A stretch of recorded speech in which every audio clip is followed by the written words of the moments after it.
J'ai commencé à avoir des responsabilités très tôt.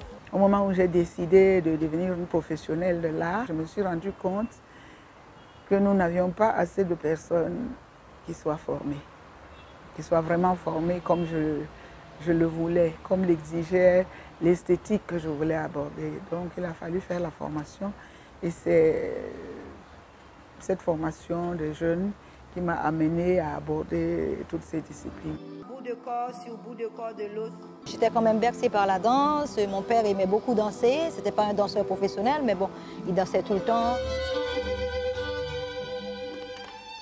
J'ai dû hériter de ça, pas pour faire ce métier, mais pour avoir l'amour.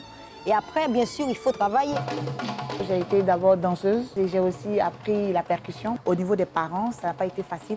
Dans nos traditions, avant, on disait que les femmes étaient interdites de jouer la percussion.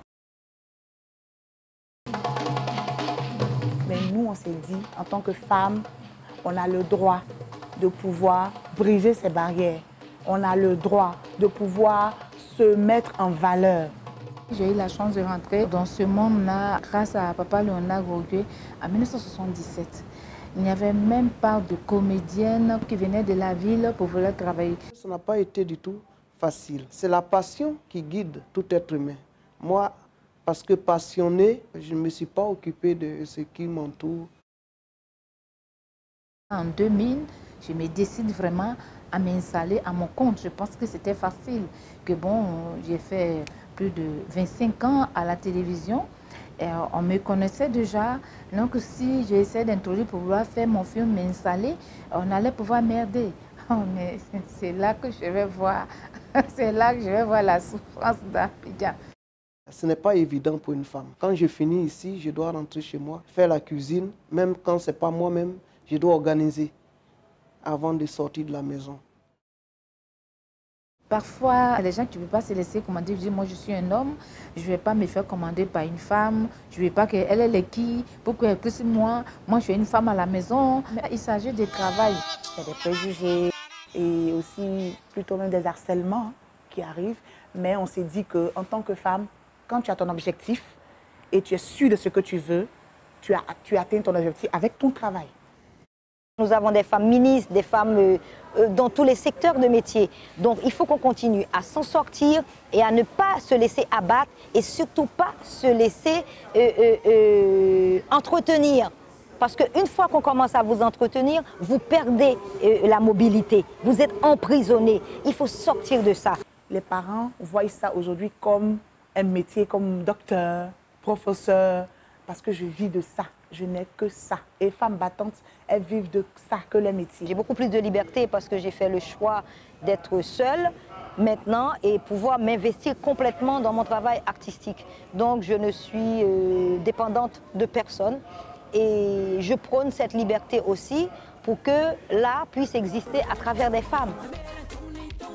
Nous sommes les mères de la vie. De ce fait, quand on décide de faire quelque chose, on doit savoir que ça va être certainement difficile, mais nous avons tout ce qu'il faut aussi pour réussir cela. Il suffit de faire la communication, il suffit de donner de l'assurance à ces femmes-là, vraiment l'assurance, et de croire en ce qu'elles sont.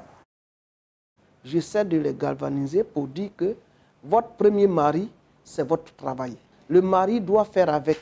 S'il vous aime, il va vous aimer avec ce que vous avez, ce que vous êtes. Je pense qu'il faut privilégier quand même, donner un petit avantage aux gens, sans que ce soit perçu comme soit un favoritisme.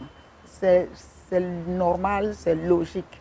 La nature nous l'impose. Il faut déposer des centres socioculturels, un endroit où ces jeunes filles-là peuvent être écoutées et orientées. Nous, les femmes, on est quand même obligées d'apprendre à être patientes. Il faut, quand l'homme lui dépose sa sémence en quelques secondes, nous, on doit la porter pendant 9 mois. Vous voyez que ça fait déjà une différence fondamentale. Donc, nous avons une approche plus patiente, plus progressive des choses. C'est un atout. Femme d'Afrique, femme du monde, lève-toi. Lève-toi et tu as le droit de pouvoir embrasser le métier que tu veux. Levez-vous, femmes, on a perdu trop de temps. rattrapons le temps. Vous savez que rien ne peut vous arrêter. Avant, c'est les hommes qui avaient de l'argent, qui traînaient les femmes au bout du nez. Mais vous voyez, petit à petit, ça commence à changer. C'est les femmes maintenant qui ont l'argent. C'est nous qui les marions, c'est nous qui les nourrissons, c'est nous qui faisons tout pour eux. Et si on pousse comme ça, d'ici 20 ans, vous allez voir que tous les hommes vont manger dans nos mains. Aucune femme ne va souffrir dans son foyer parce qu'on aura le pouvoir de l'or, on aura le pouvoir d'argent, et on aura le pouvoir de pouvoir diriger ces têtus-là, ces hommes têtus-là. Il faut qu'on arrive à les adopter pour nous.